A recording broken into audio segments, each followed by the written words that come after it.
Shalom semuanya. Dengan anugerah Tuhan, kami dapat mengadakan konferensi terbaik ini. Kami memuji Tuhan.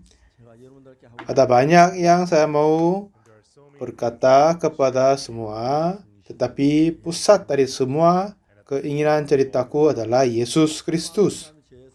Banyak orang ingin membebaskan diri daripada dosa dan ingin masuk kerajaan surga. Dan siapa yang dapat bekerja untuk itunya? Satu-satunya Yesus Kristus.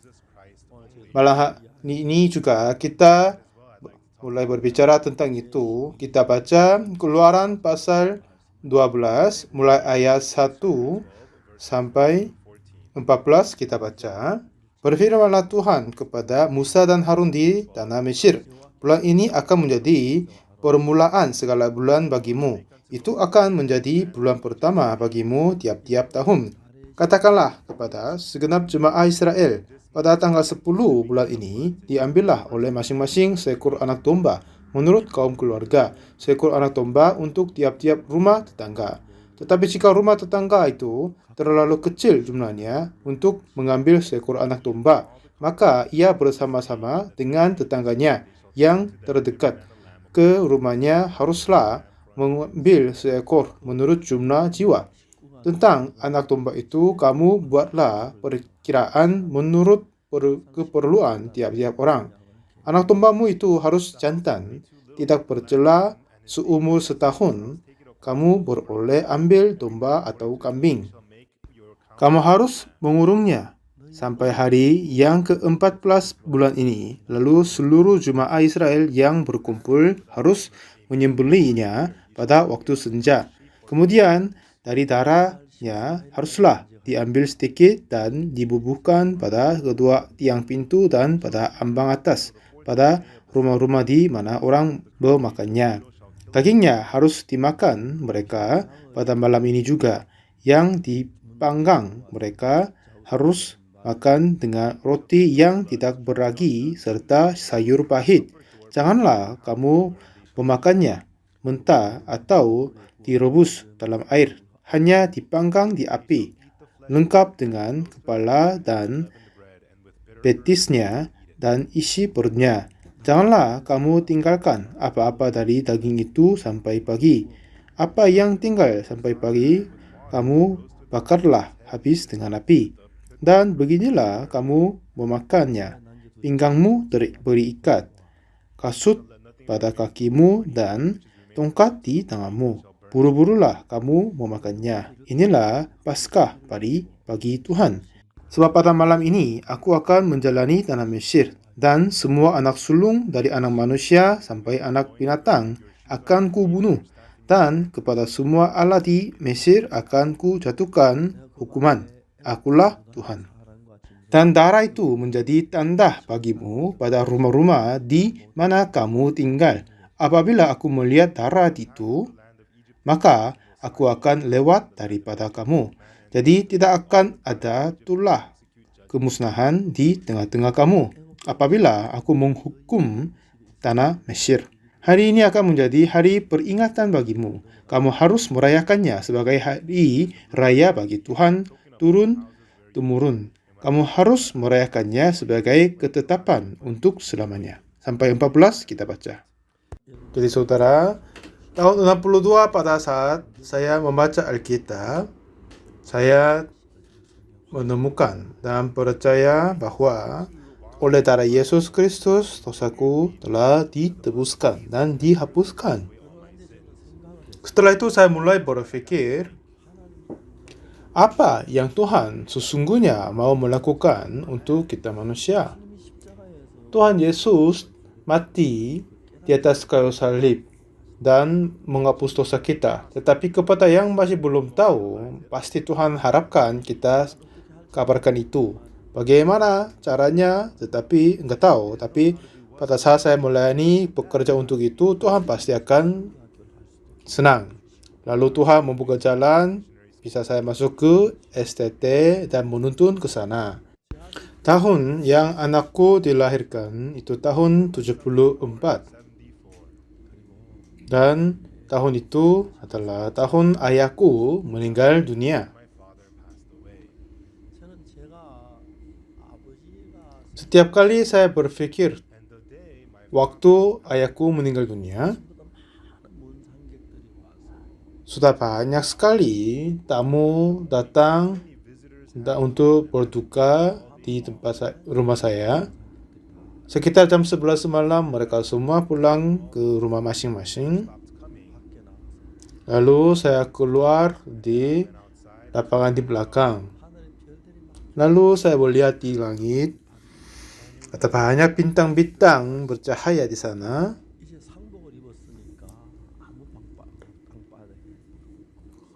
Jadi saya berlutut dan memulai berdoa.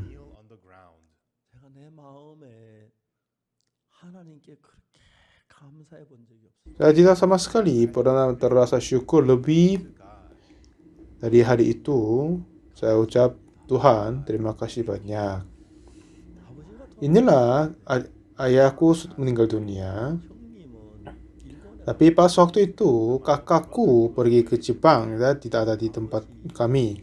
Jadi kakakku nggak bisa lihat meninggal ayahku. Jadi kakak menangis sedih sekali. Aku ini orang yang jahat, anaknya jahat. Memang saya tidak berkata kepada kakakku, tetapi pada saat kakakku selalu berkata, aku ini anak jahat, anak tidak baik, tetapi saya berpikir bahwa aku ini adalah anak baik, anak yang terbaik. Pada saat tahun ayahku meninggal dunia, dia berusia 70 tahun.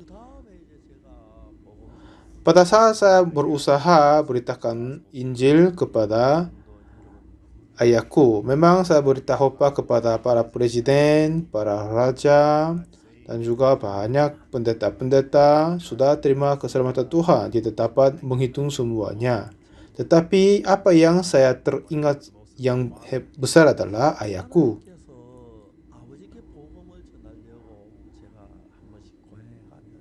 Sering saya pulang kampung ketemu ayah dan berusaha beritakan Injil kepada ayahku. Tapi selalu ayahku berkata, ya jangan khawatir, aku akan percaya Yesus. Tapi katanya, ya tahun depan aku akan percaya. Saya tanya, kenapa ayah? Tahun depan kenapa? Ayo kita percaya sekarang ini. Tapi katanya, ya tahun depan akan ada ulang tahun temanku. Kami berteman sejak kecil. Jadi pada saat dia ulang tahun ke-60, saya harus hadir. Kalau tidak, ya itu nggak baik. Harus ke situ, hadir, minum alkohol bersama, dan mengucap terima selamat kepadanya. Setelah itu saya akan putus minum alkohol, lalu percaya Yesus. Ya, memang ini ayahku kan, saya nggak bisa melakukan apa-apa. Kalau saya kunjung musim semi, ini akan mundur musim gugur. Oh, kenapa musim gugur?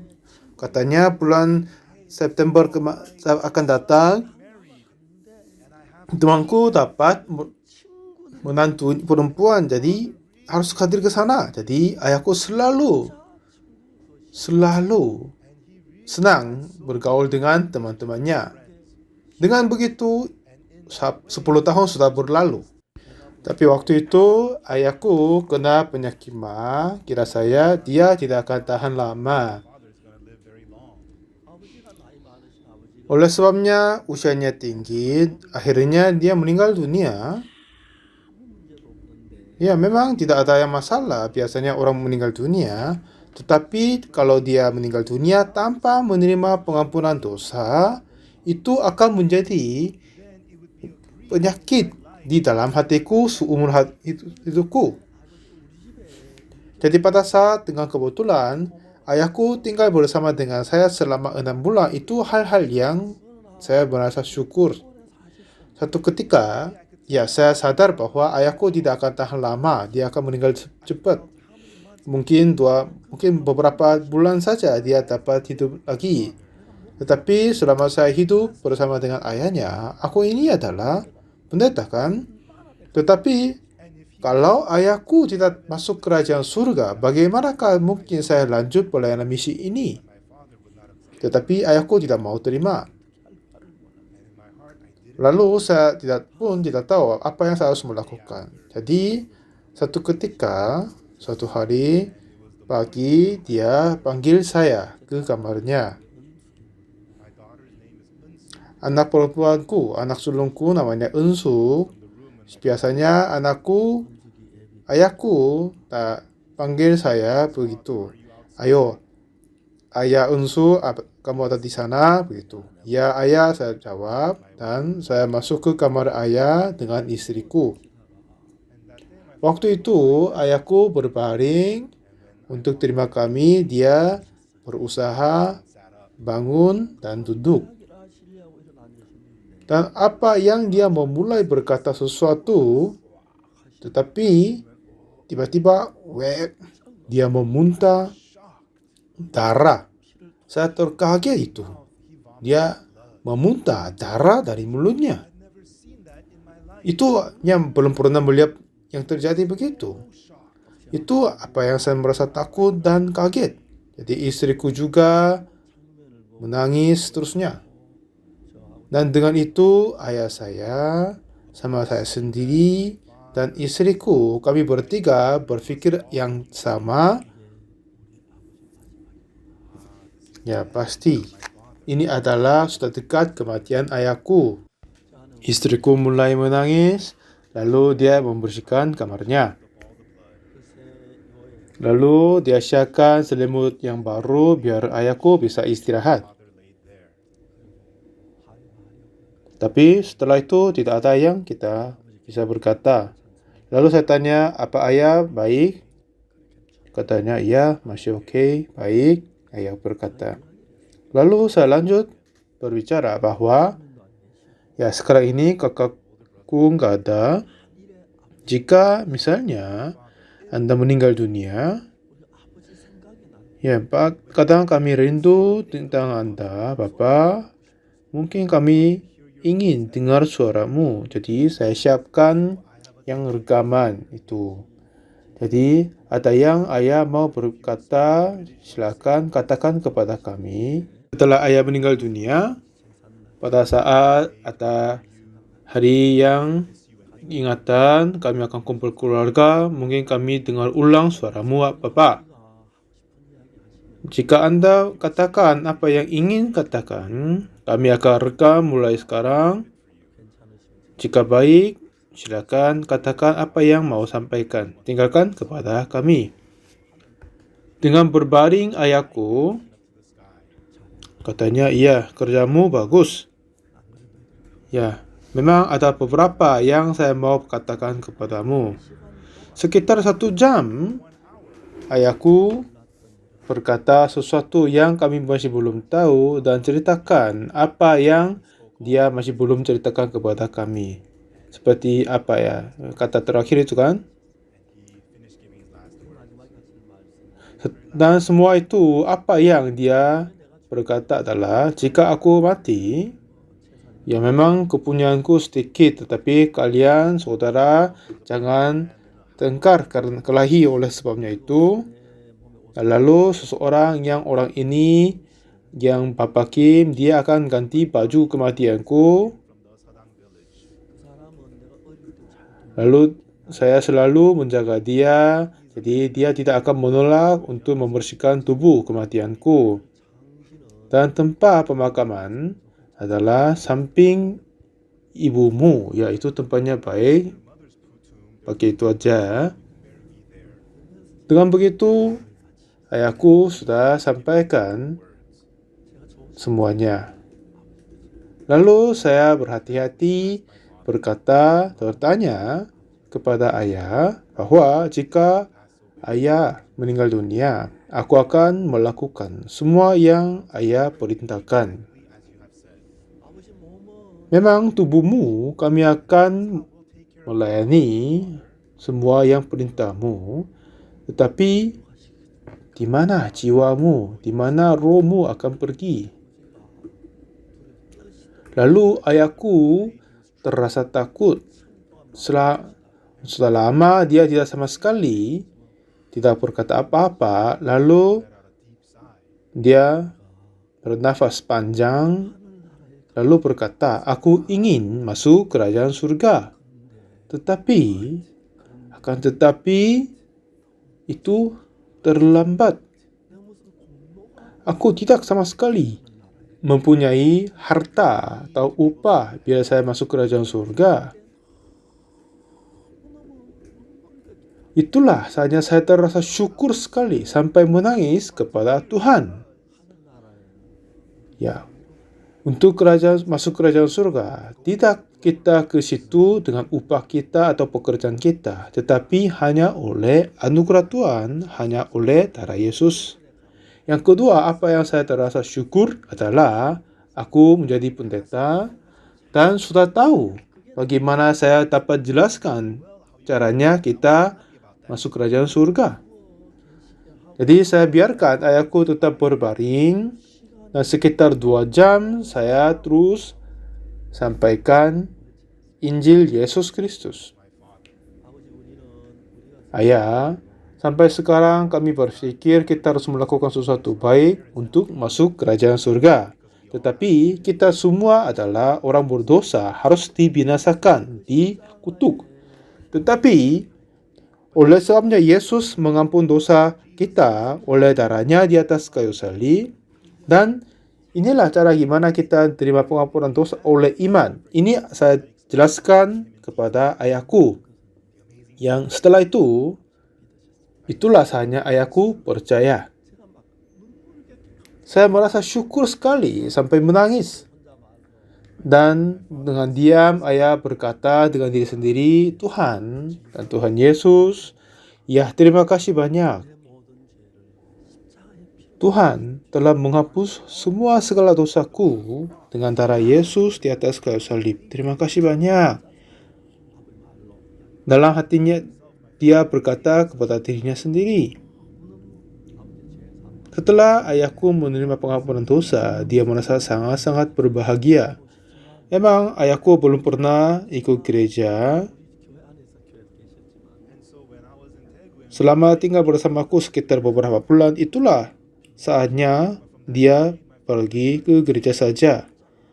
Tetapi ini kata yang dia tidak sama sekali pernah berkata bahwa Tuhan terima kasih. Kiranya kami lebih baik ayahku meninggal dunia di kampung halamannya. Jadi kami sewa ambulans dan antar bapa ke kampung halaman. Dan malam itu ayahku tidur dan bangun dan berkata, oh iya, kemarin itu mobil namanya apa? Ambulans kan? Oleh itu saya datang di sini dengan nyaman sekali.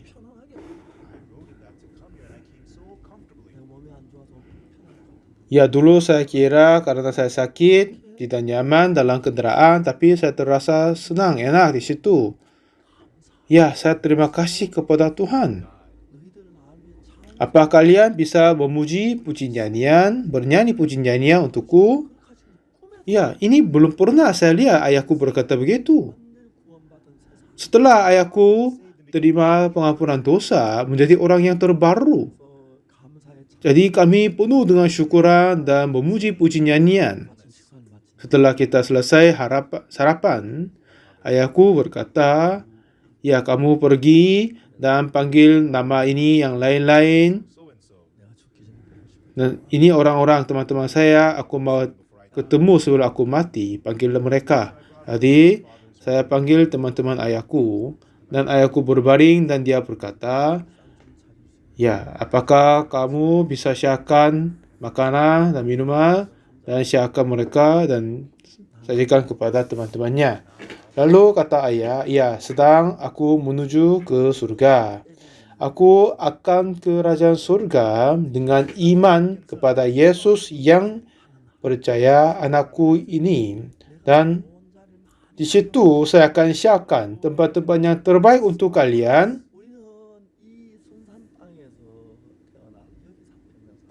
Kita sampai sekarang hidup di kota ini, desa ini seumur hidup kita. Jadi kehidupan kita sepanjang sekitar 70 tahun ini senang kan? Mari kita menikmati dunia selanjutnya. Aku percaya Yesus yang anakku percaya dan masuk kerajaan surga. Jadi saya berharap kalian juga percaya Yesus dan mari kita ketemu di kerajaan surga. Dan setiap orang tetangga mengunjunginya, dia saran percaya Yesus, lalu dia tidur di malam. Sampai pagi dia tidur dengan baik-baik dengan menggoro. Akhirnya pagi itu dia menghembuskan nafas terakhir kalinya. Ya, ayahku sungguh bisa masuk kerajaan surga. Saya senang sekali dan berbahagia. Tetapi kakakku balik dan dia terasa sedih sekali karena dia tidak bisa menjaga kematian ayahku. Tapi dalam hati saya kira aku ini adalah anak terbaik karena saya dapat beritahukan Injil biar ayahku bisa masuk kerajaan surga. Itu yang saya terasa syukur sekali. Saya sungguh-sungguh berbahagia. Setelah itu, semua keluargaku terima keselamatan. Paman, tante tinggal di Jepang pun terima keselamatan. Semua sepupu terima keselamatan. Jadi, saya terasa syukur sekali. Jadi, saudara, di dalam kehidupan kita, ya memang kita mengalami kesulitan itu hanya sementara dan kegembiraan pun akan sementara. Tetapi dunia selanjutnya itu akan selama-lamanya. Jadi jika kita mati tanpa menerima pengampunan dosa, walaupun Tuhan Yesus mati untuk menghapuskan dosa kita untuk anugerahnya, tetapi kita masih menganggap diri orang berdosa, betapa sedihnya, menyakiti hati Yesus Kristus. Jadi kita harus menerima pengampunan dosa. Dan cerita bagaimana kita menerima pengampunan dosa ini penuh tertulis di dalam penuh kitab suci. Dengan cara ini dan yang lain Tuhan jelaskan kepada kita. Sesi ini kita baca di Keluaran pasal 12 tentang Hari Raya Paskah. Di sini yang menarik adalah, coba kita baca ulang ayat 1. Keluaran 12 ayat 1 berkata, "Berfirmanlah Tuhan kepada Musa dan Harun di tanah Mesir." Ayat 2, "Bulan inilah akan menjadi permulaan segala bulan bagimu. Itu akan menjadi bulan pertama bagimu tiap-tiap tahun. 3, katakanlah kepada segenap jemaah Israel, pada tanggal 10 bulan ini, diambillah oleh masing-masing seekor anak domba menurut kaum keluarga, seekor anak domba untuk tiap-tiap rumah tangga."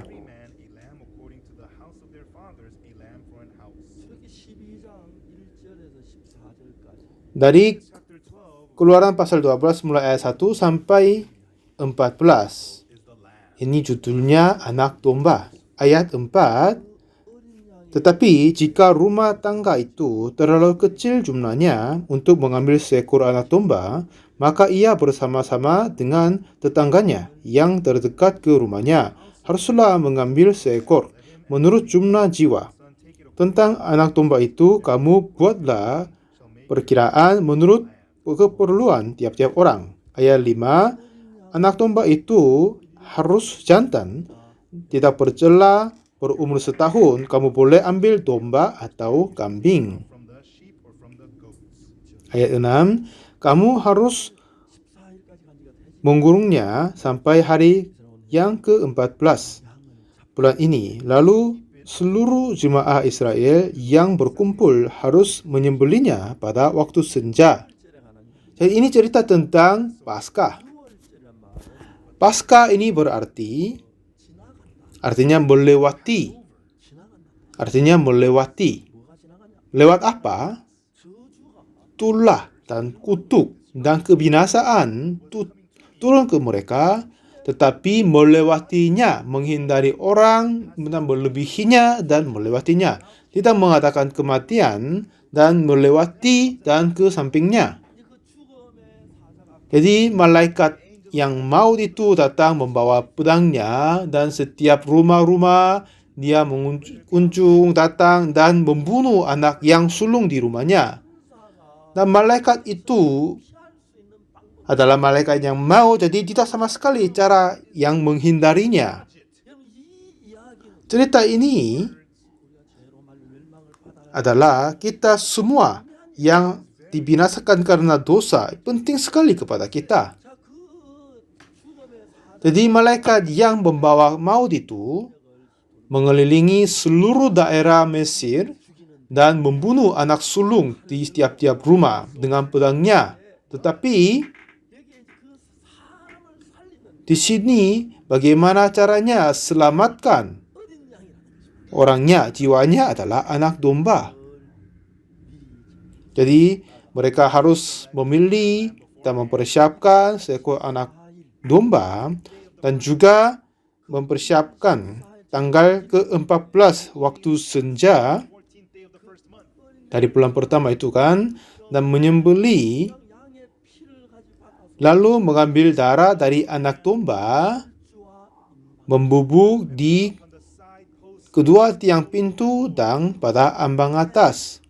Lalu masuk ke dalam rumahnya, makan daging dari dombanya, dan berikat dan sepatu dan tongkat di tangannya untuk siap-siap pergi secepat. Dengan itu makan dagingnya. Dan lalu Tuhan berkata, malam ini aku akan menjalani tanah Mesir, dan semua anak manusia sampai anak binatang akan kubunuh. Tetapi kepada keluarga yang menyembelih anak domba dan membubuh darahnya di kedua tiang dan ambang di pintu, dan Tuhan menjalani untuk membunuh. Pada saat dia menemukan darah di pintunya, kedua tiang sama pintu, lalu ayat 13 katanya, dan darah itu menjadi tanda bagimu pada rumah-rumah di mana kamu tinggal.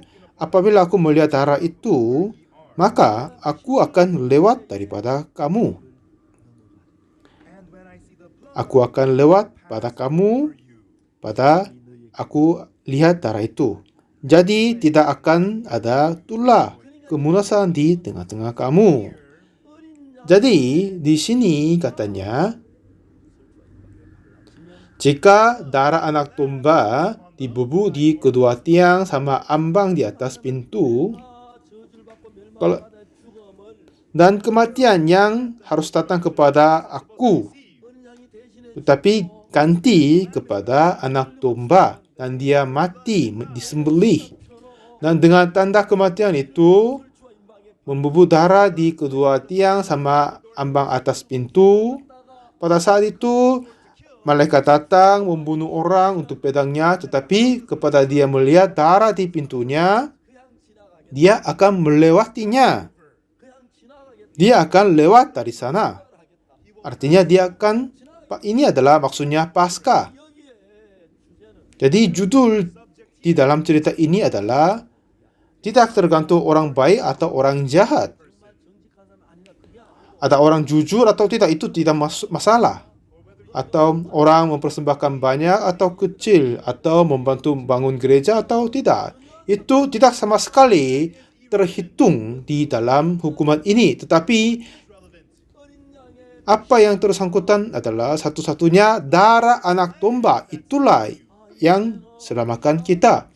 Nah, rumah ini sudah ada darah di kedua tiang sama ambang pintu. Artinya, sudah ada darah, sudah ada kematian di sini. Ya, kemungkinan ada yang sudah mati di rumah ini. Jadi malaikat ini tidak usah masuk sini, kunjung di rumah yang berikutnya. Di sini juga ada darah. Ya, sudah ada kematian. Arti berdarah di sini, ada seseorang mati di sini. Mungkin malaikat yang lain sudah kunjungi, ya sudah datang di sini. Jadi aku akan melewati rumah berikutnya. Jadi dengan begitu malaikat mengelilingi, menjalani setiap rumahnya. Dan inilah hari penghakiman yang takut untuk membunuh anak sulung di setiap rumahnya. Tetapi pada mereka melihat darah yang dibubuh di kedua tiang sama ambang, lalu malaikat melewati rumahnya dan menjalani di rumah berikutnya. Ininya arti pasca, artinya melewatinya. Jadi untuk kita masuk kerajaan surga juga bukan kita masuk karena perbuatan kita yang baik. Tapi keagamaan yang bersalah ini selalu memperpentingkan yang perbaikan baik. Kita harus membantu, kita harus melayani gereja, mempersembahkan banyak, dan seperti itu berbuat ini dan yang lain mungkin masuk kerajaan surga. Melainkan seseorang berbuat dosa, yang berbuat jahat, mereka tidak akan masuk kerajaan surga. Diajar begitu, ya kan? Hampir semua orang mempunyai konsep yang begitu. Jadi akhir-akhir ini banyak sekali gereja mereka ajar kalau jika berdoa, jika kita bertobat, jika percaya dengan sesungguh hatinya, melakukan baik-baik, kita masuk kerajaan surga. Tetapi tidak, sama sekali tidak. Apa yang Alkitab berkata adalah kita tidak sama sekali berbuat sesuatu untuk masuk kerajaan surga, tetapi hanya oleh anugerahnya. Anugerah itu apa? Yaitu Tuhan Yesus telah menerima semua hukuman karena dosa kita, dan Dia menumpah darah di atas kayu salib dan memandang darah Yesus, dan itulah Yesus mati untuk dosaku. Semua hukuman karena dosa manusia, Tuhan Yesus telah mati di atas kayu salib. Jadi semua penghakiman bagi manusia sudah selesai. Dengan iman itu kita terima. Kalau gitu, Tuhan tidak akan membinasakan dan memusnahkan dan melewati dari kita.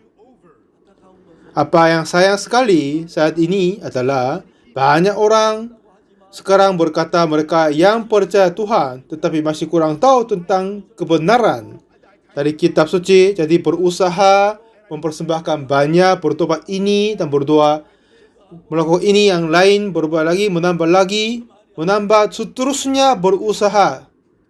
Tetapi seperti begitu ada timbangan.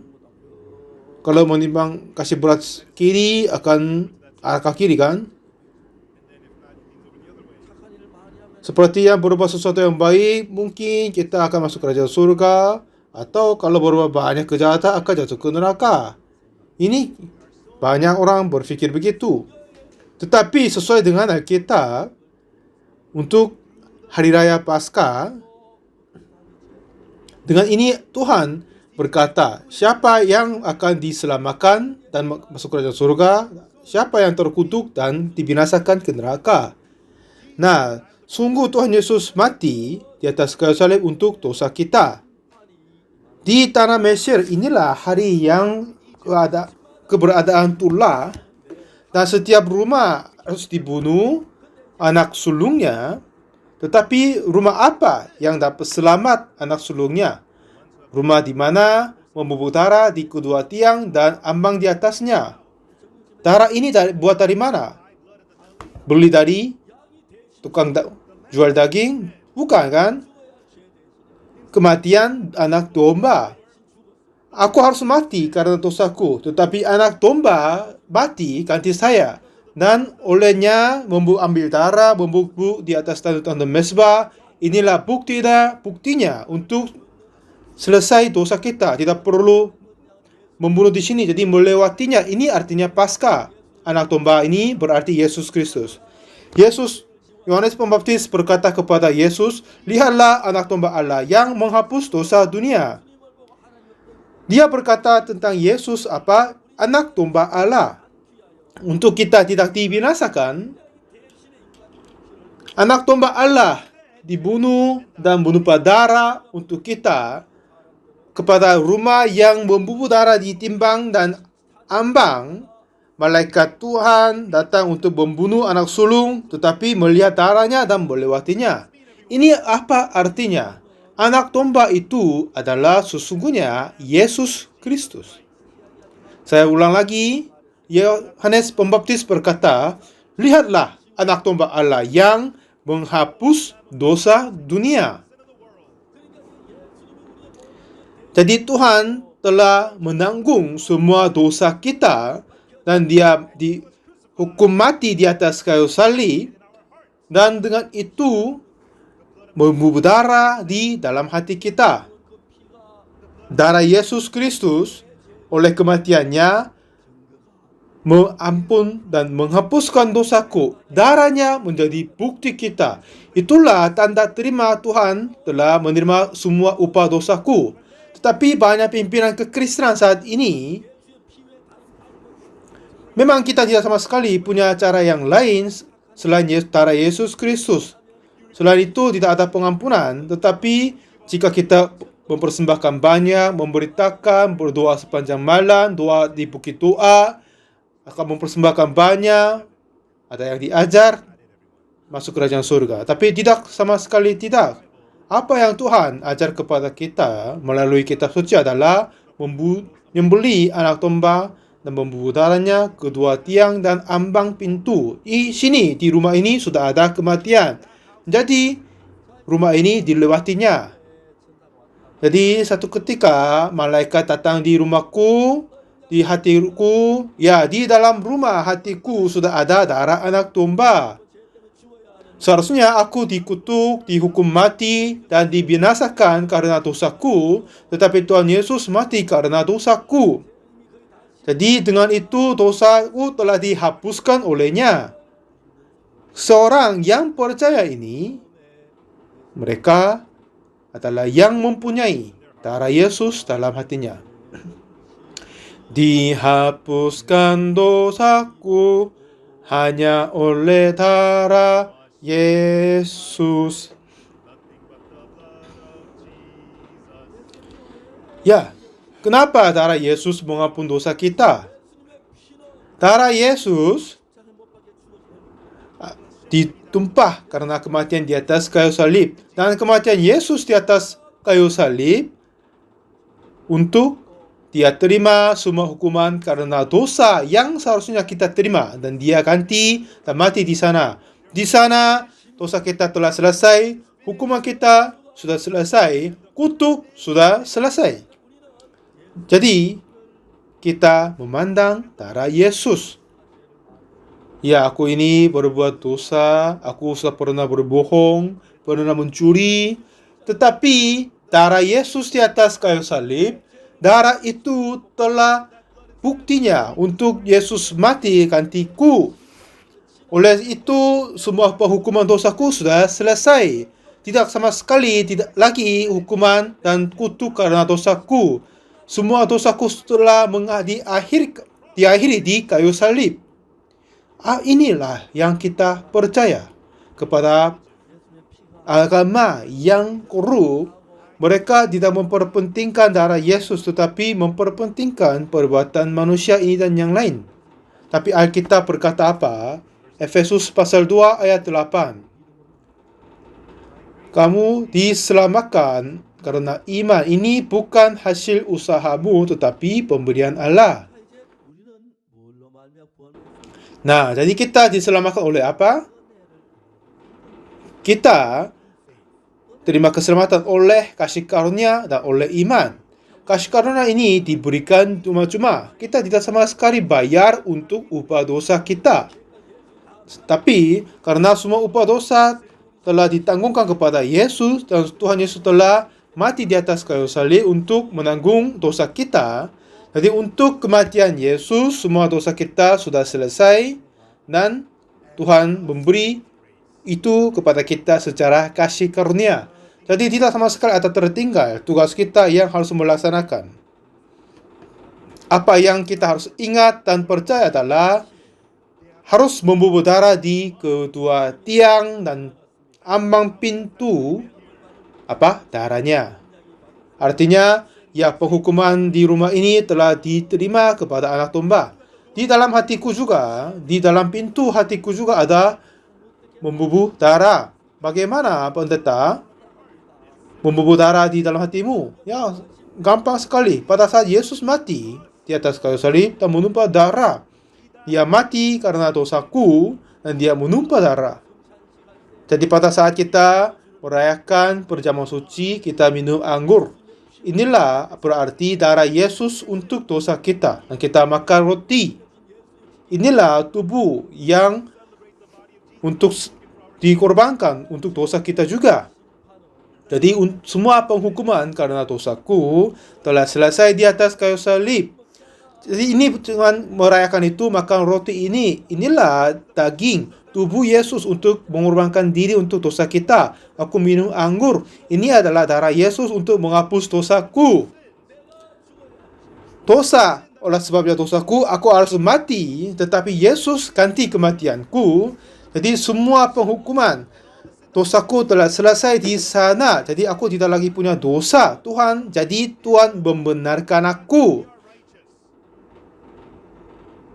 Ini apa yang Tuhan kasih tahu kepada kita. Melalui Keluaran pasal 12, orang-orang Israel seharusnya dibinasakan di sana. Mereka terima keselamatan Tuhan. Dulu saya pernah ke negara kerajaan Eswatini. Dulu dua orang sukarelawan dari kami pergi ke sana. Kebetulan anak-anak ini adalah siswa di music school. Mereka sangat bagus bernyanyi. Satu ketika ada wisuda universitas negara di kerajaannya. Lalu mereka berdua berpikir, iya lebih baik kami ke situ dan bernyanyi untuk mereka. Jadi mereka berdua datang ke universitas kenegaraan dan salam, kami datang dari Korea, sukarelawan siswa untuk belajar bernyanyi, kami melayani dalam musik. Jadi kami untuk bernyanyi untuk pujian wisuda universitas, tapi panitia berkata tidak boleh. Oh, kenapa? Ini adalah universitas kenegaraan dan juga sudah ditentukan bahwa raja negara ini akan datang. Eswatini adalah negara kerajaan. Jadi kemarin sudah lapor susunan acara kepada kerajaan. Jadi susunan acara itu tidak sama sekali dapat diperbarui atau diganti. Jadi nama-namamu masih belum ada daftarnya. Akhirnya nggak bisa nyanyi. Oke, udah nggak apa-apa. Jadi kami hanya lihat dia aja. Jadi mereka pergi sana. Tapi lalu dia datang lagi. Katanya raja masih belum sampai dan semua tamu sudah hadir. Apakah kalian bisa nyanyi sekarang? Oke, baik. Berapa penyanyian? Mungkin 3 nyanyian boleh. Jadi mereka berdua datang dan bernyanyi. Nah, ini seperti gambarnya begitu. Mereka bernyanyi. Pada saat mereka selesai setengah nyanyian pertama, raja sudah sampai. Lalu dia duduk di tempatnya. Inilah ya Raja Eswatini.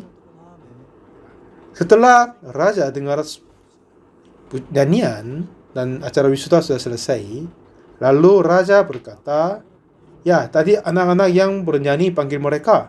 Jadi mereka dipanggil, lalu ketemu raja. Oh, kalian dari mana? Ditanya raja. Katanya datang dari Korea. Bagaimana kau bisa berbahasa dalam bahasaku? Oh, kami belajar. Lalu berkata kedua ini kepada raja, yang pembina sekolah musik ini datang di Eswatini beberapa hari kemudian. Lalu raja perintahkan kepada sekretaris, ya, carilah pesawat yang pendeta Pak datang, lalu kamu ke bandara dan jemput beliau. Lalu dia datang ke bandara untuk menjemput saya, yaitu adalah Menteri Pendidikan dan Pemuda. Lalu mereka siapkan VIP room, ruangan utama. Lalu dengan dia saya mengunjungi raja. Untuk ketemu raja harus tanya durasi jam pertemuan. Sekitar 40 menit paling panjang harus selesai dan pulang. Dan saya tanya kepada menteri, katanya iya, memang 40 menit. Saya tahu, oke, baik. Saya datang ke istana kerajaan. Lalu saya mulai obrol sama Raja Eswatini. Selama saya obrol samanya, sekitar 10 menit kemudian, ya memang pendeta Papangon ini menerjemahkan dan saya sampaikan, beritakan Injil Yesus. 30 menit sudah berlalu, 40 menit durasi itu sudah selesai, aku berhenti perkataan. Raja berkata, Pak Pendeta, tolong beritakan sekali lagi. Saya terima kasih banyak. Jadi, memang sekitar 30 menit untuk beritakan Injil untuk pengampunan agak kurang kan. Jadi, tambah 30 menit lagi. Jadi, selama 1 jam, saya beritahu khotbah kepadanya. Lalu Raja melihat aku sampai aku tidak bisa tahan melihat balik kepadanya. Dengan begitu, selesai khotbah kedua. Lalu Raja berkata, Pak Pendeta, tolong beritakan khotbah 1 kali lagi. Jadi, saya memberi khotbah 3 kali 30 menit khotbah. Hati pun terharu sekali. Saya lihat firman Tuhan masuk ke dalam hati beliau. Raja menerima pengampunan dosa. Setelah 3 kali khotbah selesai, Raja berkata bahwa Bapak Pendeta adalah sungguh hamba Tuhan. Aku akan kasih tanah dari sini. Tolong bangun pusat kantor IYF di sana. Dengan itu kami dapat tanah di pemerintah. Tetapi itu agak pinggir kota. Dan saya berkata kepada Raja, ya memang anak muda kami tidak punya mobil, jadi untuk datang ke tempat sana agak susah mereka. Jadi saya minta tanah di dalam pusat kota. Tetapi di dalam pusat kota tidak ada tanah milik pemerintah. Hanya punya tanah dari milik Raja. Dan beliau memberikan 15 ekor, tanahnya bagus sekali. Lalu saya berkata lagi, setelah saya melihat tanahnya, setelah saya menggali tanah itu, terlalu akan membangun pusat kami, tetapi kelihatannya tanah ini bagus sekali, sayang untuk potong pohonnya. Jadi saya meminta kalau Raja bisa kasih 30 ekor tanah, nanti kami akan desain bangunan, akan membangunnya. Lalu Raja kasih 30 ekor lagi. Jadi lagi sudah ada dalam pembangunan. Dan Raja berkata, ya Pak Pendeta, tolong bangun rumahmu. Jangan tinggal di hotel, tinggal di rumahmu di sini.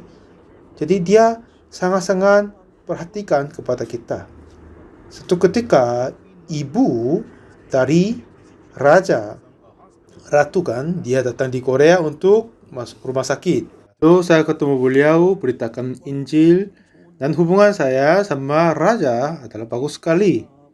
Lalu saya saran kepada Raja bahwa sang Raja di dalam gereja kami ada banyak dokter-dokter yang spesialis terbaik. Yang Dr. John Hongjung, dia dokter dalam yang terkenal di secara dunia. Dan Dr. Hwang Hyo-jung, dia bagus untuk akupunktur.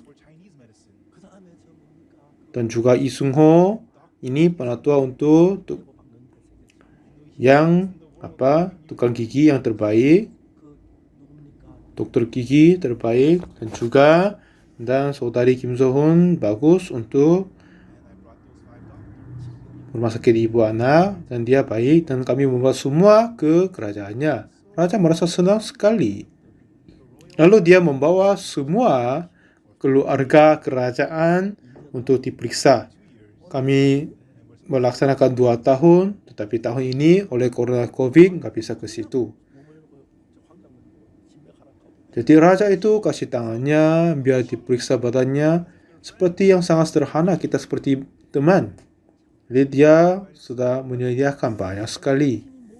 Lalu menyuruh semua pendeta yang ada di Eswatini biar mereka dengar Injil oleh saya, dan juga ada yang memberi kesaksian di acara kita kan.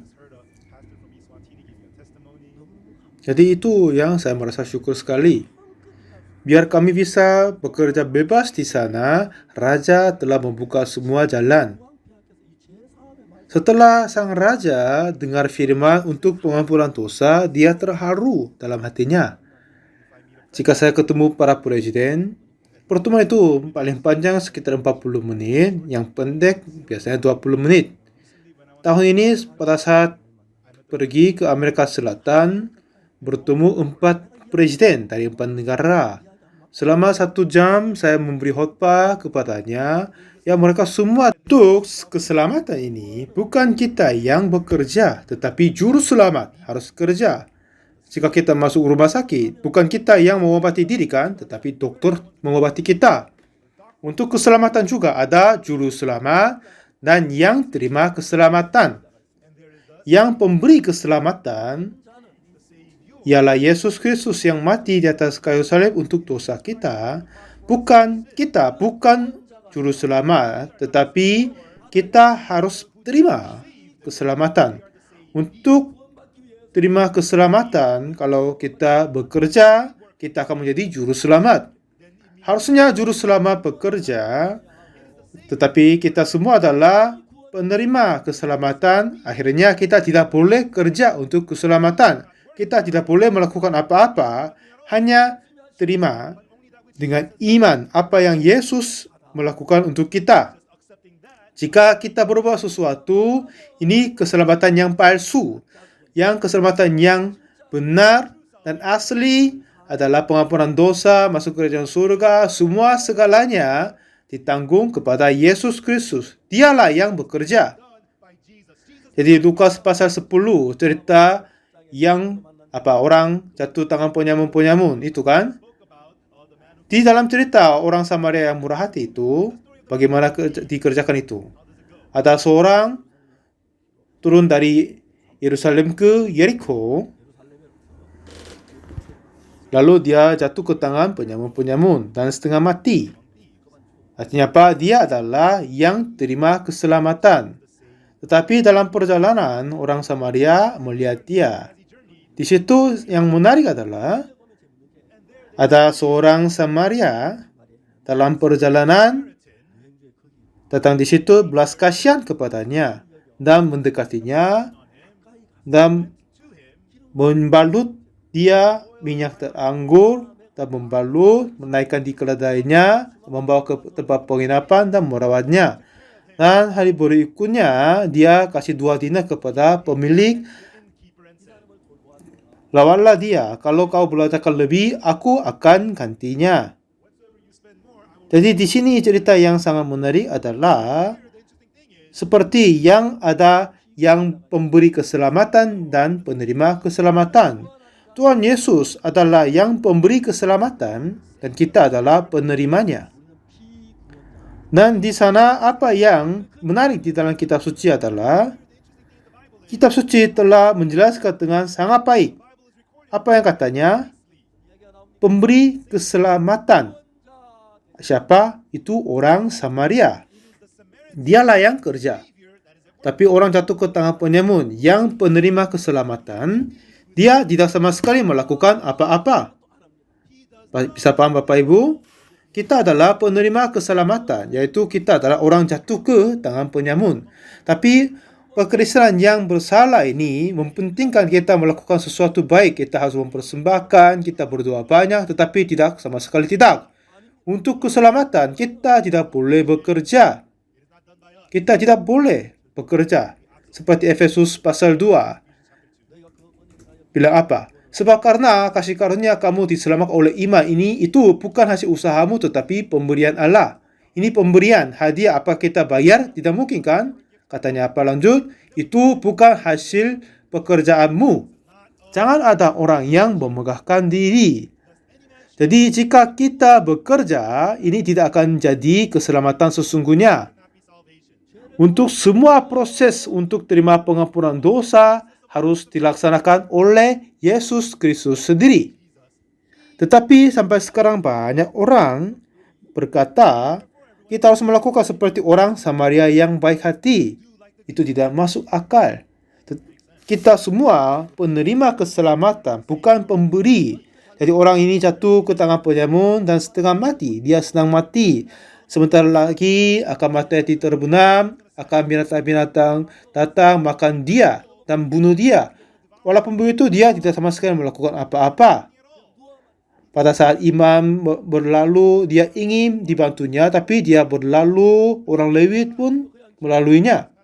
Tetapi ada seorang Samaria, katanya ada seorang Samaria datang sedang dalam perjalanan. Pertama, ia belas kasihan. Kedua, mendekatinya, membalut luka-lukanya dengan minyak tan anggur, menyiram dengan minyak tan anggur, lalu menaikkan dengan atas keledai dan merawatnya dan kasih dua dinar kepada pemiliknya.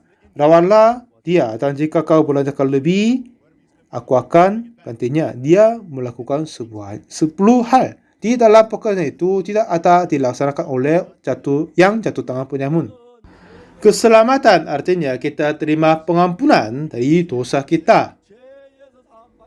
Untuk kita menerima pengampunan dosa, tidak sama sekali ada yang kita harus melakukan sesuatu. Jika kita berbuat sesuatu untuk menerima pengampunan, itu tidak terjadi anugerah. Jadi kita tidak boleh melakukan apa-apa. Hanya melihat darah Yesus mati di atas kayu salib dan dengan darahnya mengampun dosaku satu kali untuk selamanya. Terima dan percaya dengan iman dalam hati kita. Itu saja. Percaya dalam iman saja, bukan hasil usaha kita. Bukan kita harus melakukan apa, tidak sama sekali tidak. Di Keluaran pasal 12 tadi, ini cerita tentang Paskah.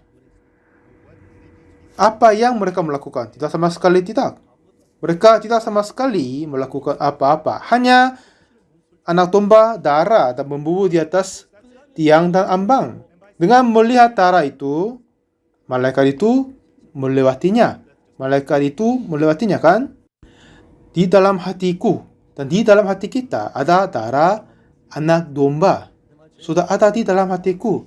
Setiap saya berpikir tentang dosaku, pikir ulang tentang Yesus mati karena dosaku. Inilah apa yang kata kitab suci. Akhir-akhir ini, semua orang berkata kita harus melakukan ini dan yang lain untuk menerima keselamatan Tuhan, tetapi tidak sama sekali tidak. Jika kita menambah sesuatu kerja, itu menjadi masalah. Karena ini sebabnya oleh kasih karunia. Jika kita melakukan sesuatu itu tidak akan menjadi anugerah. Kalau ada orang yang bekerja, upahnya tidak diperhitungkan hasil sebagai hadiah, tetapi sebagai haknya. Tetapi kalau ada yang orang tidak bekerja dan mempercayai kepada dia yang membenarkan orang durhaka, imannya diperhitungkan menjadi kebenaran. Amin.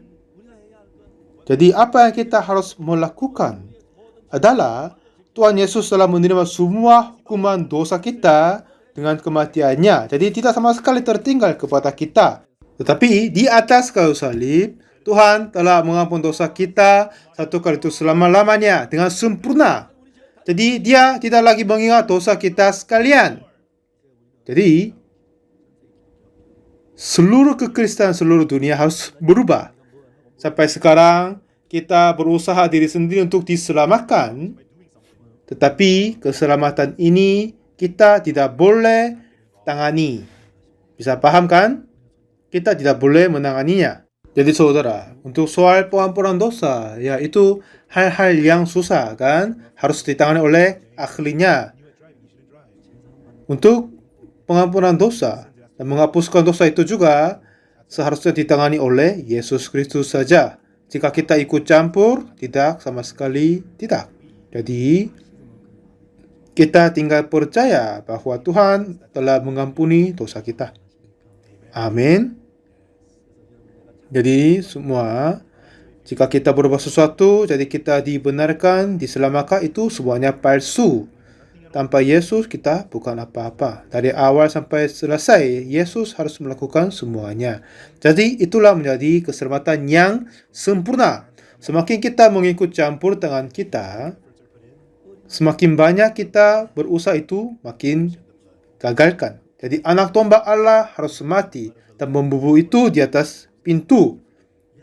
Seperti begitu, oleh kematian Yesus Kristus, darah itu menyelamatkan kita, mengampuni dosa kita. Tuhan Yesus sendiri sudah cukup sekali menggenapkan semuanya. Semua dosa kita sudah dihapuskan satu kali untuk selama-lamanya. Dan juga yang lebih penting adalah Tuhan tidak lagi mengingat dosa kita. Yeremia 31 ayat 34 berkata, demikianlah firman Tuhan, sebab aku akan mengampuni kesalahan mereka dan tidak lagi mengingat dosa mereka. Di sini kata aku artinya Tuhan Allah, bukan kita. Siapa yang mengampuni dosa kita, kesalahan kita adalah Tuhan dan Tuhan Yesus. Jika kita berusaha mengampuninya, akan bersalah. Dan sudah Yesus mengampuni dosa kita, jadi kita tinggal percaya itu saja. Jadi jangan sebut dirimu orang berdosa, tetapi kita dulu orang berdosa, tetapi dosa kita telah ditebuskan, dihapuskan. Semoga ini dapat dipercaya. Mari kita berdoa. Tuhan Bapa kami yang mengasihi kami dan kudus, kami mengucap syukur padamu. Oleh sebabnya dosa kami harus dibinasakan dan kutuk, tetapi Yesus datang mati di atas kayu salib dan selamatkan kami. Terima kasih banyak Tuhan. Semua yang dengar firman Tuhan ini, Tuhan tolong memberkati kepada mereka. Tuhan, Engkau telah menumpah darah untuk kami mengucap syukur untuk itu. Kami memuliakan kepada Tuhan yang selamatkan kami. Dalam nama Tuhan Yesus Kristus kami berdoa. Amin. Terima kasih banyak semua.